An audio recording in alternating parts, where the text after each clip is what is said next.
If you've ever said, "I was winning," then everything flipped. This video might explain why your bankroll disappeared in one shoe, even though nothing actually changed on the table. Stay with me. Most Baccarat players believe losses come from bad reads, bad timing, or just bad luck. But after reviewing thousands of shoes and patterns, I've noticed something far more dangerous. Players don't lose because they don't understand Baccarat. They lose because they misread stability. In this video, I'm going to show you one critical phase of a Baccarat shoe that quietly traps disciplined players, and how to recognize it before it drains your session. This isn't superstition. This is behavior, structure, and probability colliding. Let's talk about what I call false stability. This usually happens mid-shoe. You see it when banker starts to look safe. Patterns feel readable. You're no longer stressed placing bets. Wins feel routine instead of earned. That's when players unconsciously change behavior. Here are the 3 shifts that happen, almost automatically. One bet size starts creeping. Not aggressively, subtly. You're not chasing, you're rewarding what feels reliable. This shoe is behaving, this is clean.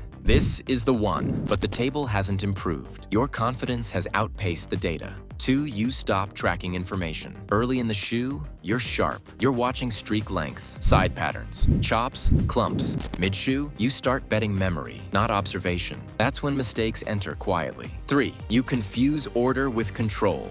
This is the biggest trap.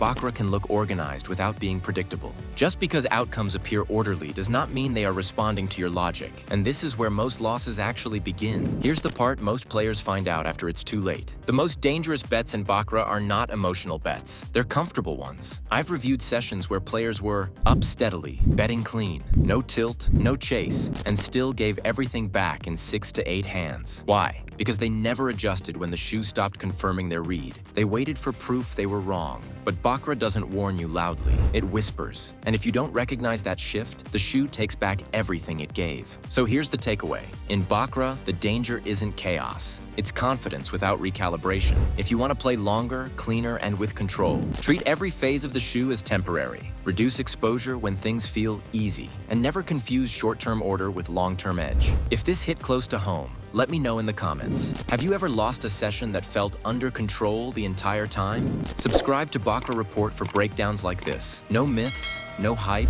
just real structure and sharp insight. And watch the next video, where I break down how to spot the exact hand where a shoe turns against you before your bankroll feels it. I'll see you there.